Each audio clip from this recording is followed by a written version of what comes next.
তিনি শুধু ইমামতি করেননি, তিনি আমাদের নামাজ শিখিয়েছেন কোরআনের আদব, শিখিয়েছেন কিভাবে মুসলমান হয়ে বাঁচতে হয়। হাজারো জানাজার নামাজ তিনি পড়িয়েছেন। অসংখ্য শিশু তার কাছে কোরআন শিখেছে। বিপদ আপদে মানুষ তার কাছে দোয়ার জন্য ছুটে এসেছে।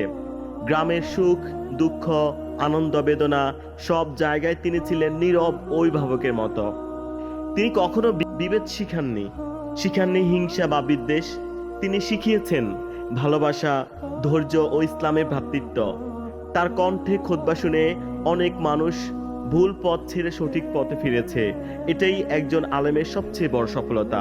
আগামী 23 জানুয়ারি 2026 সালের রোজ শুক্রবার আমরা মাওলানা লুৎফুর রহমান সাহেবকে সংবর্ধনা দিতে যাচ্ছি। আমরা আল্লাহর দরবারে হাত তুলে দোয়া করি, হে আল্লাহ, তার 60 বছরের নিরলস খেদমত কবুল করুন। তার প্রতিটি কদমকে সদকায়ে জারিয়া বানান। তাকে সুস্থতা ও সম্মানের জীবন দান করুন। সম্মানিত মাওলানা লুৎফুর রহমান সাহেব, আপনি আমাদের জন্য একজন মানুষ নন, আপনি আমাদের একটি ইতিহাস। এই মসজিদের দেয়ালে, এই গ্রামের প্রতিটি হৃদয়ে আপনার নাম লেখা থাকবে ইনশাআল্লাহ। আল্লাহ আপনাকে উত্তম প্রতিদান দান করুন, আমিন। মাওলানা লুৎফুর রহমান সম্পর্কে আরো কিছু অজানা তথ্য আমি আপনাদের সামনে উপস্থাপন করছি। লুৎফুর রহমান সাহেব এলাকার মুলি সাহেব নামে পরিচিত, যিনি এলাকার বয়োবৃদ্ধ তথা মা বোনদের কাছেও এক আবেগের নাম, শ্রদ্ধার নাম। প্রায় 100 বছর আগে ওনার পূর্বপুরুষ মানে ওনার দাদা আমাদের হাজিপুর গ্রামে আলিমুদ্দিন মুন্সি জামে মসজিদের খাদেম হিসাবে আসেন। সেই ধারাবাহিকতায় ওনার দাদার পর ওনার বাবা 12 বছর এই মসজিদে খাদেম তথা ইমাম হিসাবে দায়িত্ব পালন করেন। পরবর্তীতে সেই দায়িত্ব খুব অল্প বয়সেই ওনার কাঁধে অর্পণ করেন তখনকার পূর্ব হাজিপুরের মুসল্লি। আর বাবার লগে হেতে জানাজা থাকতে আরে ইয়ানে ইয়া কইছে আউসাবের বাল না আব্বার নাম কি? মুজাদ্দিদ। ওই যে হোসেন মাস্টার কি মুলি সাহেব? মুজাফফর। হোসেন মাস্টারের হাউসাবের আব্বারে আশফাকের দাদারে ঠিক আছে। বেশা বেশা এটা নজর আর বয়স হয়েছে মঞ্জুরি করছে নজর হইতে কাজ হাইজরা আমরা তারে আমাদের লগে একটা মাঠে তারে দেখাই শুনে দিকে রোববারে মারা গেছে, বৈশাখ মাসের ফার্স্ট রোববার। তো শুক্রবার আইসে আরো কথা আমার বের বের হাউসার বাপ ঠিক আরো হুজুর সাইদ মিয়ার বাপ। হ্যাঁ সাইদ মিয়ার বাপ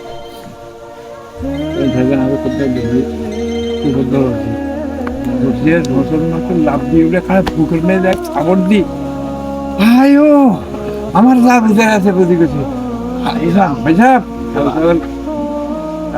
দাদা রে ভাইসাব আমরা আজকে নদান হয়তো খোঁজ বসে আমরা শুনছি আমরা আজকে নদান হয়তো আগামীদের মধ্যে হয়তো খোঁজ বলবো না। সে থেকে বাংলা 1373 শুরু করে আজ অব্দি এই আল্লাহ বিরু বিনয়ী নির্লোভ মানুষটি আমাদের সমাজে দিনে খ্যাদমত করে যাচ্ছেন। 80 বছর বয়সী মানুষটি এখনো কোরআন পড়েন, খুতবা পড়েন, চোখে কোনো চশমা ছাড়াই। খুব বেশি কিছু চান নাই জীবনে এবং চাওয়ার কিছু নাইও কারো কাছে। এলাকাবাসীর প্রতি ওনার কৃতজ্ঞতা ও ভালোবাসা চির অম্লান। কারোর প্রতি কোনো অভিযোগ করেন নাই। জীবনটাকে খুব সহজ করে ভাবেন, সহজভাবে চলতে পছন্দ করেন। এই মসজিদের পরতে পরতে তথা প্রতিটি গাঁথনিতে লেগে আছে ওনার ঘাম, ওনার শ্রম। আর তার বিনিময়ে পরকালে আল্লাহর কাছে জান্নাতটাই শুধু চাওয়া। তাই আমাদের হাজিপুর যুব সংঘ উদ্যোগ নিয়েছে ওনার জীবদ্দশায় যেন এলাকাবাসীর পক্ষ থেকে ওনাকে একটা সম্মাননা দেওয়া যায়। তার এই সম্মাননায় উপস্থিত থাকবেন আল্লামা আশরাফ আলী নিজামপুরী, বিশিষ্ট লেখক ও গবেষক, সিনিয়র মুহাদ্দিস, হাটহাজারী আরবি বিশ্ববিদ্যালয় চট্টগ্রাম। উপস্থিত থাকবেন মুফতি ইউনুস আহমেদ সাহেব, মুফতি কামরুল হাসান সাহেব, মাওলানা আব্দুর রহমান সাহেব, মুফতি আশফাক আহমদ সাহেব এবং এখানে সভাপতিত্ব করবেন হযরত মাওলানা কামাল উদ্দিন সাহেব। সকলের প্রতি দিনই দাওয়াত রইল, সকলের প্রতি দৃষ্টি আকর্ষণ। আমরা সবাই মিলে চেষ্টা করলে ইনশাআল্লাহ আমাদের প্রিয় ইমাম সাহেবকে সম্মাননা দিতে পারি। এটা তার দীর্ঘদিনের খেদমতের প্রতি আমাদের ভালোবাসা ও কৃতজ্ঞতার। আমি আশা করি এই ভালো কাজে কেউ পিছিয়ে থাকবেন না। যার যতটুকু সামর্থ্য আছে সে ততটুকু দিয়েই শরিক হবেন। বিশেষভাবে প্রবাসী ভাইদের অনুরোধ, আগের মতো এবারও পাশে থাকবেন। এই উদ্যোগ আমাদের এলাকার সুনাম বাড়বে। আসুন সবাই মিলে আন্তরিকভাবে এই কাজটি সফল করি। সকলকে ধন্যবাদ জানিয়ে আমি আমার কথাগুলো এখানে শেষ করছি।